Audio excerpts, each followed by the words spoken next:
नमस्कार, आप देख रहे हैं खबर मंत्रा और मैं हूं शादा मुस्कान।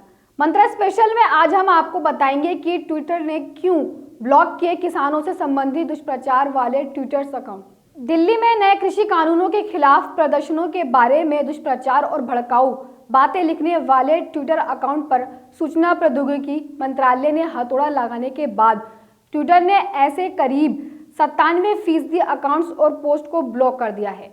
कहा जाता है कि ट्विटर के माध्यम से किसानों के आंदोलन को भड़काया जा रहा है, जिससे सरकार की नींद हराम हो गई थी। यही वजह है कि केंद्र सरकार ने ट्विटर के खिलाफ कड़ा रुख अपनाते हुए उसको कार्यवाही की कड़ी चेतावनी दी थी। सूचना प्रौद्योगिकी सचिव और ट्विटर के प्रतिनिधि के बीच हुई एक बैठक के बाद ट्विटर ने ये सख्त कदम उठाया है।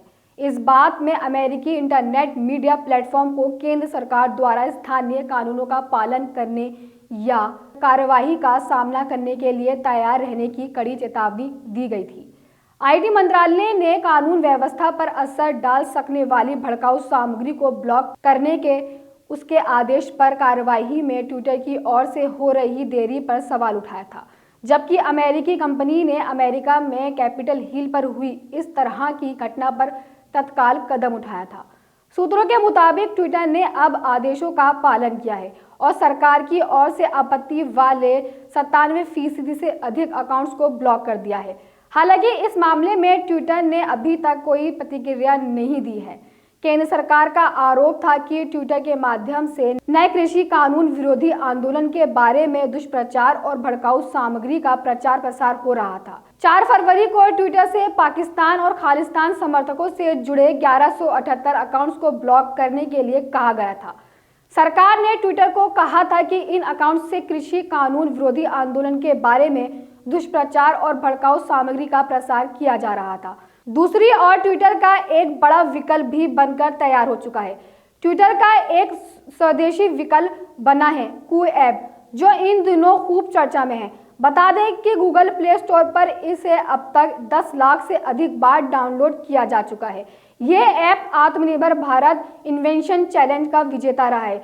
अब ट्विटर के साथ विवाद के बाद इस ऐप के प्रति लोगों की जिज्ञासा और बढ़ गई है, बताई गई है।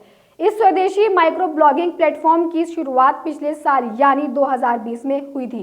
कू ऐप के को फाउंडर राधाकृष्ण और मयंक हैं। आत्मनिर्भर ऐप चैलेंज में सोशल मीडिया कैटेगरी में ये ऐप विजेता रहा था।